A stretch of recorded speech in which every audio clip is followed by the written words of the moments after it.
Bantuan logistik terus mengalir untuk korban banjir bandang dan longsor di Sumatera. Tapi 2 pekan lebih pasca bencana, korban butuh hunian sementara karena rumah mereka luluh lantah oleh dahsyatnya banjir bandang dan longsor. Ini hanyalah salah satu wilayah di Langkahan, Aceh Utara yang tersapu banjir. Rumah warga rusak berat, bahkan hilang tersapu banjir. Di bawah terpal tipis ini, korban banjir tidur dan menjaga anak-anak karena rumah mereka sudah rata dengan tanah setelah banjir bandang menerjang. Korban pun berharap adanya bantuan hunian yang lebih layak karena rumah mereka tidak bisa ditempati lagi. Sekarang udah rata dengan tanah. Ini tinggal gimana nih, Kak? Tinggal di tenda sementara. Malas pulang ke kampung, anak-anak sayang kan masih kecil. Tidur aja sini, udah ada atap dari terpal, dinding pun dari ala kadar. Pokoknya udah bisa tidur lah. Sebenarnya ke rumah kan. Nggak apa-apa lah sementara waktu untuk seperti ini aja dulu. Yang penting anak-anak bisa bobo, bisa tidur nyenyak. Kalau rumah papan 100% memang tidak ada lagi, hancur semua. Hancur semua. Kalau rumah papan, tinggal rumah-rumah yang beton ya. Kira-kira ada berapa rumah Pak yang terbawa air? Kira-kira kalau kita punya kakak berarti yang 600, adalah sisa-sisa rumah 30 biji ada. Lebih kurang tuh. Itu rumah-rumah yang beton. Soal rumah korban banjir, pemerintah lewat Mensesnek Prasetyo Hadi bilang sudah mulai mendata rumah-rumah warga yang rusak akibat banjir dan longsor di Sumatera. Dari pendataan tersebut, warga yang tak dimungkinkan kembali menetap di tempat tinggal yang lama akan direlokasi ke titik hunian baru yang tengah disiapkan pemerintah. Lokasi hunian baru tersebut berada di tanah-tanah negara dan tanah yang dikelola pihak tertentu. Mulai dipikirkan untuk melakukan rehabilitasi dan rekonstruksi, termasuk menghitung berapa rumah yang terdampak, baik yang skala berat, menengah maupun skala ringan. Kemudian juga sudah kita koordinasikan untuk disiapkan lokasi-lokasi bila mana masyarakat memang secara kondisi tidak memungkinkan kembali ke tempat tinggalnya yang lama dan berkenan untuk dilakukan relokasi. Pemerintah kami sudah berkoordinasi, jadi dari 52 kabupaten kota yang terdampak sudah kita inventarisir tanah-tanah negara maupun tanah-tanah yang saat ini pengelolaannya diserahkan kepada pihak-pihak tertentu untuk nantinya juga akan dialokasikan sebagai titik-titik relokasi dari saudara-saudara kita yang kemarin terdampak. Badan Nasional Penanggulangan Bencana BNPB mendata ada 2 kabupaten di Aceh yang terdampak banjir yang sudah mengusulkan lokasi pembangunan hunian sementara, yaitu Kabupaten Pidi dan Aceh Tengah. Nantinya tim Satgas Percepatan Penanganan Banjir Sumatera akan mengecek langsung ke lokasi dan memastikan lokasi ini aman untuk pembangunan hunian sementara maupun hunian tetap. Tim Liputan Kompas TV.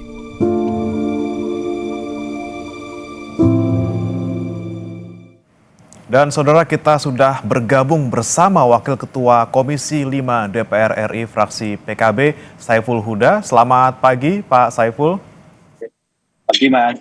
Ya, Pak Saiful, kita bicara soal penanganan pasca banjir di 3 provinsi. Tentunya bukan hal yang sederhana dan juga mudah dilakukan. Ini kalau tidak salah kemarin sudah Komisi 5 ya Pak ya, ke 3 provinsi yang terdampak banjir di Sumatera. Seperti apa Pak hasil pemantauan di sana? Ya, yang pertama kita apresiasi banyak pihak stakeholder dalam masa tanggap darurat ini. Semua upaya sudah dilakukan. Dan dari titik-titik banjir dan longsor yang parah relatif sudah bisa ditangani dengan baik. Nah, tapi sekali lagi ini baru masa tanggap darurat, kita akan memasuki terkait dengan rehabilitasi dan rekonstruksi. Nah, pada tahap ini saya kira kita apresiasi langkah cepat dari pemerintah untuk secepatnya merelokasi rumah-rumah hunian yang sudah disampaikan secara terbuka oleh Pak Presiden dan pemerintah akan menyiapkan rumah hunian baru bagi semua masyarakat yang kena dampak dari banjir dan longsor ini, terutama yang rumahnya sudah tidak layak huni.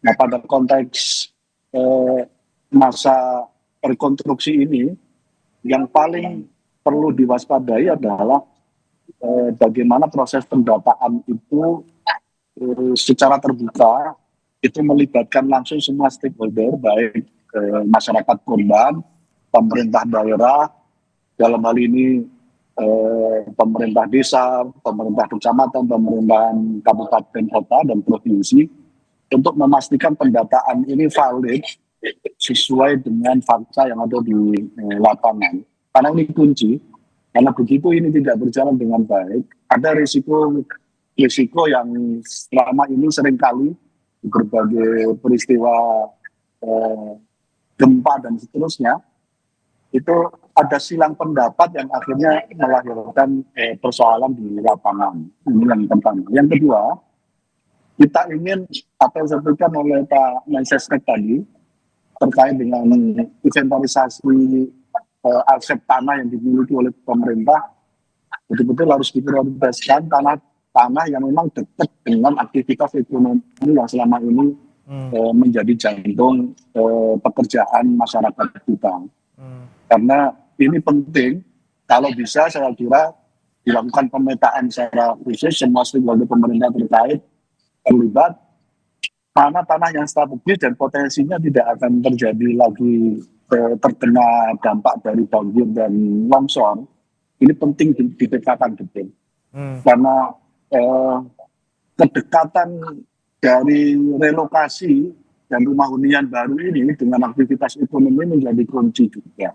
Karena yang sudah pemerintah memang menyiapkan rumah hunian, tapi jauh dari aktivitas ekonomi masyarakat, dan itu berdampak pada biaya ekonomi yang harus dikeluarkan oleh masyarakat korban dari banjir dan longsor ini. Nah, karena itu saya kira sekali lagi ini butuh teknokrasi yang kuat betul. Jadi saya kira Kementerian Teknis perlu duduk bersama memastikan jangan hanya sekedar terbangun, tapi ini semangatnya adalah hunian masa depan bagi masyarakat kita yang kena dampak. Saat yang sama memastikan aktivitas ekonomi kita bisa berjalan dengan baik tanpa menambah kos atau biaya ekonomi yang harus dikeluarkan karena misalnya tempatnya yang jauh dari aktivitas ekonomi masyarakat kita. Baik, sementara Pak Saiful, apakah sudah ada komunikasi dengan Kementerian PKP terkait dengan lokasinya, kemudian jumlah yang harus direlokasi ataupun direnovasi, dan juga di mana tempat-tempatnya yang sekiranya lebih strategis dari segi lokasi maupun juga aman dari ancaman longsor ataupun banjir?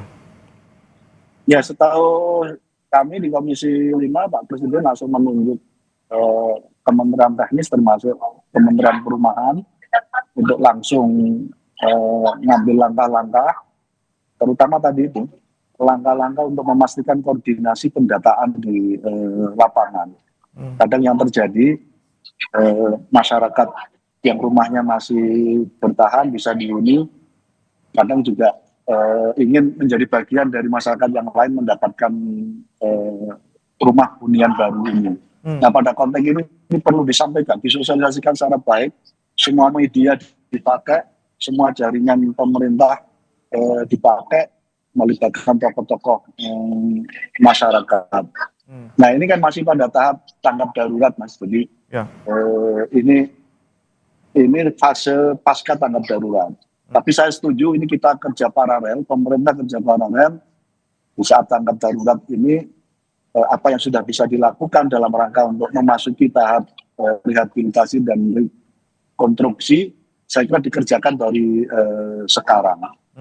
Tadi apa yang disampaikan oleh masyarakat tadi, misalnya pendataan yang sudah konkret, misalnya dari rata-rata dari 800 atau 1000 yang bertahan hanya 30 dan seterusnya tadi itu, saya kira ini menjadi sangat penting sekali. Betul-betul pendataan, teman-teman Kemendagri terlibat penuh, dan teman-teman dari PU, Kementerian Perumahan bisa bekerja dengan maksimal.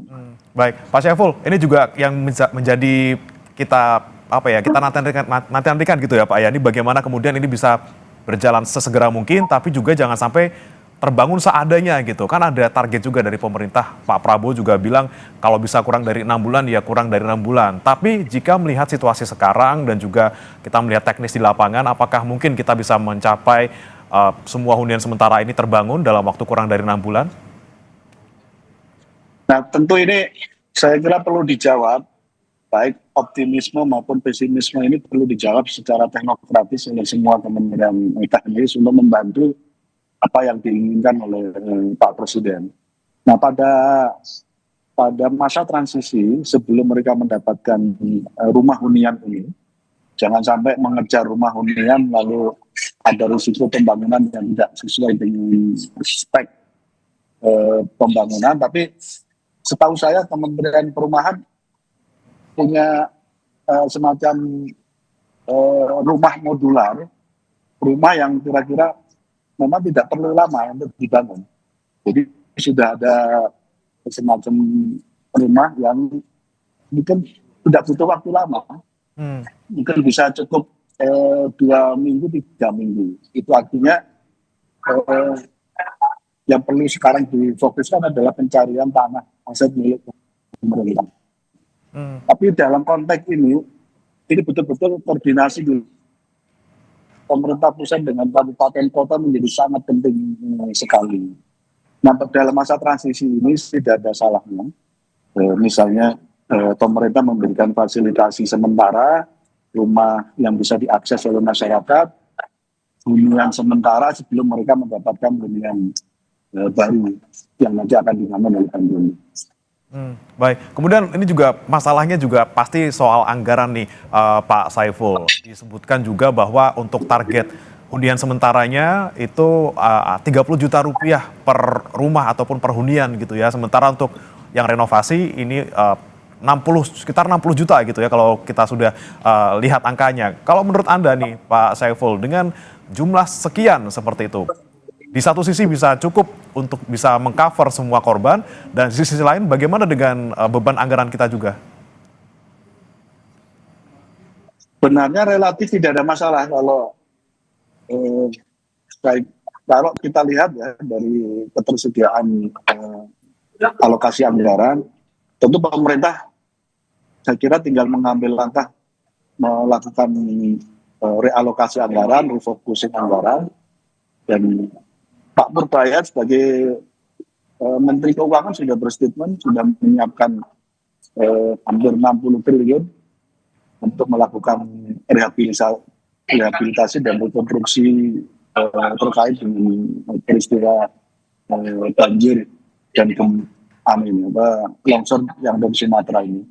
Artinya kalau Pak Purbaya sudah menyampaikan kesaksian, artinya beliau sudah melakukan refocusing dari berbagai program yang tadinya yang mau dijalankan tapi masih bisa direalokasi untuk membangun rekonstruksi ini. Saya kira relatif tidak ada masalah.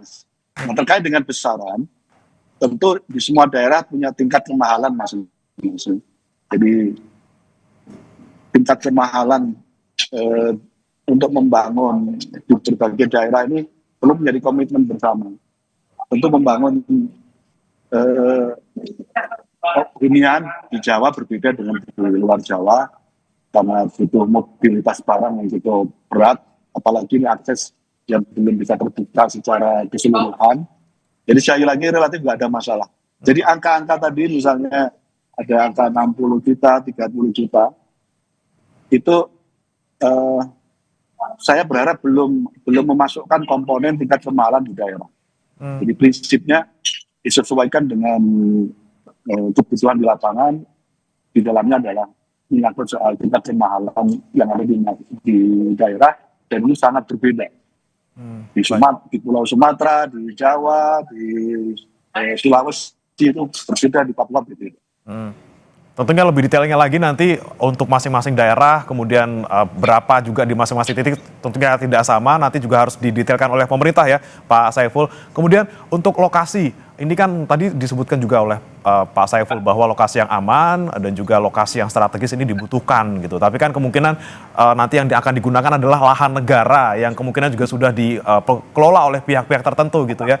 Pak Prabowo juga bilang bahwa nanti akan kita cabut gitu ataupun kita hentikan sementara hak guna usahanya untuk lahan negara yang digunakan ataupun dikelola oleh pihak lain. Nah, bagaimana kemudian teknisnya nanti, Pak? Apakah nanti kemungkinan juga ada halangan ataupun penolakan dari misalnya pihak yang mengelola lahan-lahan tersebut? Ya memang kalau basisnya tanah atau lahan atau aset pasti jauh dari posisi strategis pusat ekonomi yang ada di kabupaten kota masing-masing. Nah pada konteks itu menjadi penting yang tadi saya sampaikan koordinasi dengan pemerintah daerah. Nah, setahu kami aset pemerintah kabupaten kota dan provinsi itu kadang relatif dekat dengan pusat-pusat strategis yang ada di kabupaten kota masing-masing. Nah karena itu opsi menyangkut soal mana lahan tanah yang bisa dipakai dan strategis, itu salah satu poin pentingnya memang kesediaan dan kerelaan pemerintah daerah kabupaten kota untuk menghibahkan aset yang mereka punya. Karena rata-rata relatif pemerintah daerah punya tempat-tempat strategis yang hampir pasti menurut saya dekat dengan aktivitas permukiman masyarakat, dan itu saya kira termasuk jawaban yang mungkin bisa menjadi opsi terbaik supaya tidak ada peristiwa pemerintah membangun di tempat yang jauh lalu masyarakat tidak menghuninya secara permanen. Jadi ini penting sekali. Jadi perspektif ini, cara pandang ini bahwa pemerintah siap akan membangun rumah hunian baru dan dengan catatan tadi itu di tempat lokasi yang strategis, dan biasanya tanah lokasi yang strategis itu milik pemerintah daerah. Saya kira tidak ada salahnya pemerintah daerah memberikan. Baik, ini koordinasi dengan pemerintah daerah tentunya harus tetap dilakukan untuk tadi menentukan lokasi yang tepat, kemudian juga pendataan lagi-lagi yang butuh yang mana, berapa jumlahnya, dan juga biayanya juga harus didetailkan lagi untuk masing-masing daerah. Dan tentunya nanti setelah ini bagaimana kemudian mereka juga bisa menempati hunian lain yang permanen seperti itu. Terima kasih Pak Saiful Huda, Wakil Ketua Komisi 5 DPR RI sudah bergabung bersama kami di Sapa Indonesia Pagi. Selamat pagi Pak Saiful. Informasi berikutnya saudara masih terkait dengan bencana banjir di Sumatera. Ini pakaian bersih menjadi salah satu yang paling dibutuhkan oleh para korban saat ini. Pakaian bersih memengaruhi kondisi kesehatan korban bencana banjir. Di samping itu mereka juga butuh tempat tinggal yang hilang karena tersapu banjir. Beginilah kondisi posko pembagian pakaian untuk korban terdampak banjir di Kuala Simpang, Kabupaten Aceh Tamiang. Warga membutuhkan pakaian yang layak pasca banjir bandang melanda wilayah mereka. Tak lagi memikirkan kebersihan pakaian, warga memilah baju yang layak untuk dikenakan. Pakaian tergeletak begitu saja dengan kondisi lembab dan terpapar debu. Salah satu pengungsi, Inur, menceritakan kondisi memprihatinkan yang dibutuhkan. Sambil memohon, Inur juga sangat membutuhkan tempat tinggal. Iya, siapa aja boleh. Karena di sini semuanya membutuhkan gitu. Nggak mesti siapa aja tertentu gitu. Semua aja boleh datang ke sini. Kami semua membutuhkan. Mohon Pak Prabowo bantuan rumahnya. Kami butuh rumah. Memprihatinkan, Aceh ini sangat memprihatinkan gitu. Kami butuh rumah. Itu aja untuk tempat kami tinggal gitu. Warga Tamiang butuh rumah. Tak hanya layak pakai, pakaian bersih menjadi salah satu faktor yang mempengaruhi kondisi kesehatan seseorang. Tak jauh dari posko pakaian, posko kesehatan berdiri tegak melayani korban banjir yang mengalami gangguan kesehatan. Dokter menceritakan, banyak pasien yang datang mengeluhkan gangguan pernafasan dan penyakit kulit. Ya, yang Yang pertama di sini karena debunya banyak ya Mbak, jadi kita ada banyak sekali pasien ISPA, batuk, kemudian diare. Diare itu juga banyak anak-anak kecil dan orang tua. Kemudian penyakit kulit itu ada gatal, kutu air, itu hampir semua pasien itu merasakan gatal-gatal. Jadi kita juga akhirnya kekurangan untuk obat-obat yang gatal-gatal itu. Kementerian Kesehatan bilang gelombang kedua bencana adalah penyebaran penyakit. Pakaian bersih, hunian yang layak, hingga kebersihan air dan makanan sangat dibutuhkan oleh pengungsi untuk terhindar dari sakit. Alfania Rizky, Arif Rahman, Kompas TV, Aceh Tamiang, Aceh.